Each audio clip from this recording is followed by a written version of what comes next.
Somebody catch debut. Now, I know what you might be thinking. Did he say Madison? Yes, my name is Madison. It's my legal name. It's the name my parents gave me. There are some things that come with being a guy named Madison.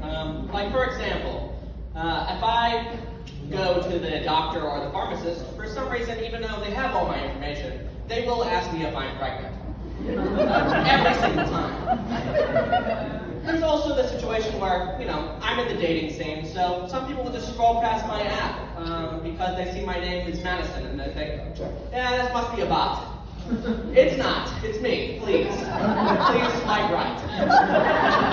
Please. Another thing, I also get the Miss Cockle treatment. I like to go by cackle around the open mic scene because, I want to get you guys laughing. But last name's Cockle. It's weird that they do enough research to know that it's Miss Cockle, that I'm not married, but not enough research to know that I'm not a woman. So, especially with my college professors who gave me my scholarships, they met me, so I don't understand how that happened. Another thing you might be thinking is, this guy looks a little bit like Harry Potter. And I get it. I picked the round glasses there. I heard they were in this year. But, I can list off some of the similarities I see, like, the easy ones. I'm a white guy with brown hair and glasses. I hear it all the time.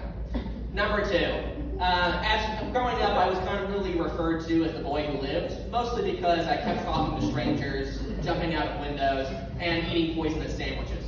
We'll talk more about that later. And then number 3, anybody who knows me personally, and I have a few people here, they know that my best friend is a ginger, whose family did adopt me.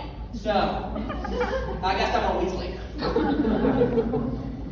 So any singles out here? Woo! Okay, so speaking of being in the dating scene, I have been going to these events called the Date Chattanooga events. And believe it or not, the goal of the Date Chattanooga events is for you not to have to go back again. I am one of the most loyal attendees of the Date Chattanooga. And it always comes up at some point when I'm talking to somebody. It's like, yeah, I've been here a time or 2, or 8. And if you look at their Instagram, you'll find that for some reason, over time, my image keeps getting more central. At some point, I was thinking that I might be the mascot. Which, long story short, means if you look at that page, you can probably tell I'm single. My first event, I may have made a few mistakes that, kind of rolled into the other ones. I was a bit nervous.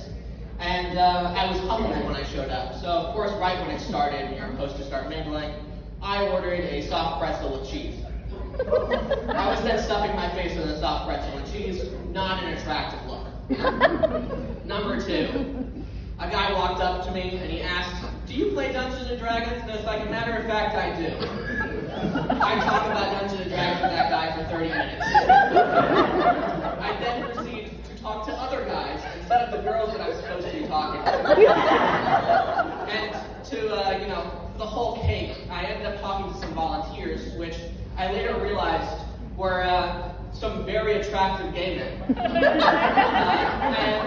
I talked to them for a good 15 minutes. And then I started realizing, I see the girls looking at me, but I think they might be getting the wrong impression. And it's kind of hard to come back from. I am straight, but recently one of my friends showed me what kind of DMs look like, as a girl getting male DMs. And I gotta say, I'm a little bit disappointed. She also gave me the opportunity to message one of these guys. Let me just say, catfishing is wrong, everybody. But I did it in the name of comedy, so I think I can get a pass. I messaged this guy, and he's eating it up, which kind of let me know that I might have a secret talent for flirting with men. And as a straight man, I don't know if I can really use that for anything, but long story short, I invited him here out tonight, so Cole, if you're here, let me know.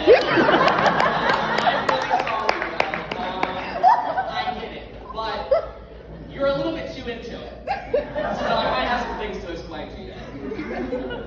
Well, I think to end it off, I will say, another reason why I might be a little bit too single is I like to do spreadsheets and stuff, so I started making a list of reasons and similarities in dates that I've had, of the ones I've had, of course. And I started to realize that a lot of the common features are women that kind of don't like men, but are still sadly attracted to them. And I would like to say that I'm a very hopeful person. I would say that I'm a little bit delusional. And I'll say to those men-hating women who must like me for some reason, that I'm really the best of both worlds, because my name's Madison. So if you want to introduce me to your parents without actually showing them, they might think of something else. Thanks.